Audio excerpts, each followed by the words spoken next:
আজকেও আজকেও সকালে আমি টিউশনি করেছি, তোমরা হয়তো শুনে আশ্চর্য হবে। তখন আমার গায়ে 101 ডিগ্রি জ্বর। সেবেলা আসছে আমি বললাম তোমাদের আজকে পড়াবো। তো আমি এখনও টিউশনি করি, ওই সুযোবাদ যাও টিউশনি করি, বাড়িতেও করি, পাড়াতে একটা টিউশনি আছে। মোটামুটি আল্লাহ আমাকে স্মৃতিশক্তি এবং চোখের যে দৃষ্টিশক্তি, এটা আমার আল্লাহ অক্ষুণ্ণ রেখেছে। আমি বিলে শর্ট পাই, খবরের কাগজ পড়ি, সব কিছু পড়তে পারি। তো এটা আমার মনে হয় সব তোমাদেরই দোয়া। তোমাদের দোয়া না হলে আমার আল্লাহ সব দান করতে পারে। তো যাই হোক, আজকে এই অনুষ্ঠান খুব ভালো লাগতেছে। আমাদের যে তোমরা স্মরণ করছো, এর জন্য আল্লাহর কাছে তোমাদের জন্য দোয়া করি।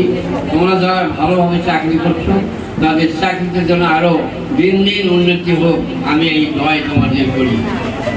হয়তো আজকে হয়তো আমার যে কথা বলা হয়তো শেষ হয়ে যেতে পারে, কারণ হায়াতের দুনিয়া মারা যায় না, কখন মৃত্যু আসবে।